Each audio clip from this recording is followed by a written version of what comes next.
आत्मदेव जी के मन में जो क्लेश हुआ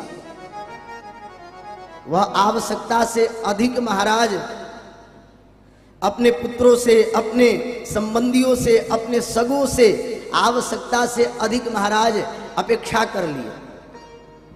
फलाने ये करेंगे, ये वो करेंगे, कोई महाराज कुछ करने वाला नहीं है। बेटा ने कष्ट दिया और कष्ट देने के बाद तब ज्ञान हुआ कि असारह खलु संसारो, ये तो संसार दुख है। गीता में भी भगवान अर्जुन से कहते हैं अर्जुन दुखालयम शाश्वतः, यहां सुख मिलता नहीं।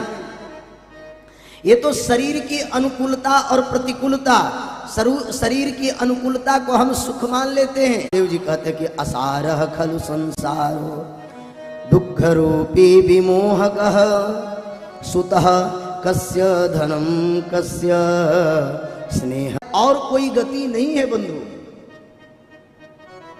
लेकिन नारायण प्राप्त कैसे हो?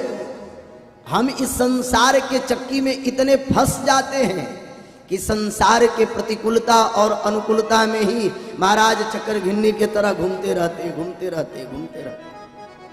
इसलिए असारह खलु संसारो दुख रूपी विमोहकः सुतः कस्यम धनम कस्य स्नेहवान जलते। आत्मदेव जी कहते हैं अच्छे जब दुख होता है तभी महाराज ज्ञान होता है। भगवान भी मौका देते हैं, चलो एक बार में सुधरेगा। अच्छा जब समय हाथ से निकल जाता है तब आदमी फिर पश्चाताप करने लगता है कि ओहो हमने वक्त के साथ जिसने कुताही करी है, वक्त जब उसको छोड़ता है तो फिर महाराज वह कहीं के नहीं रह जाता है। इसलिए समय का सदुपयोग करना चाहिए, हमें समय के साथ खिलवाड़ नहीं करना चाहिए।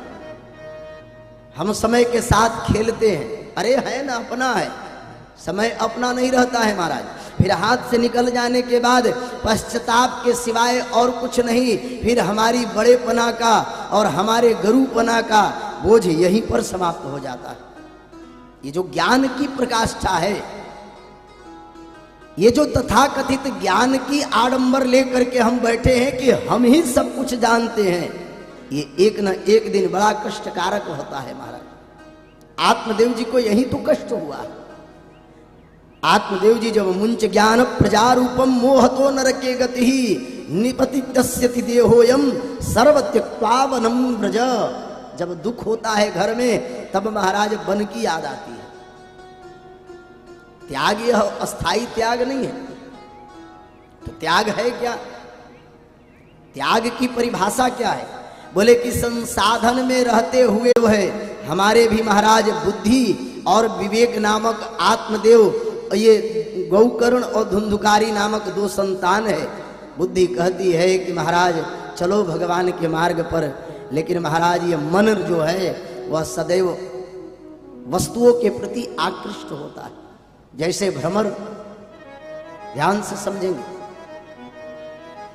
जैसे पराग के रस को लेने के लिए भ्रमर उस पुष्प के तरफ आकृष्ट होता है, उसी प्रकार से बंधुओं मनुष्य भी लोभ की प्रकाष्ठा पर सवार होकर के अपने जीवन को तहस नहस कर लेता है।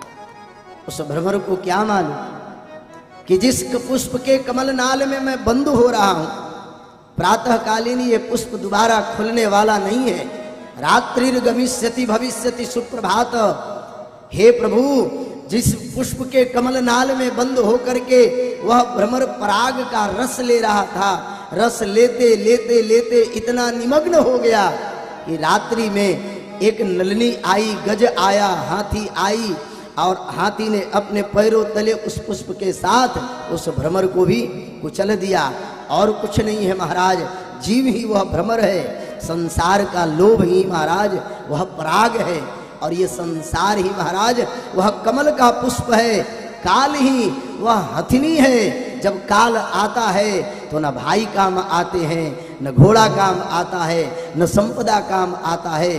मृत्यु जब सन्मुख आती है तो वह महाराज अपने ओर आकृष्ट करके हमको लेकर के परम धाम को चली जाती है। इसीलिए कर्म के डोर को मजबूती से पकड़ करके अपने जीवन की गति को निर्धारण करना चाहिए कि हमें अपने कर्मों के माध्यम से परमात्मा को प्राप्त करना चाहिए।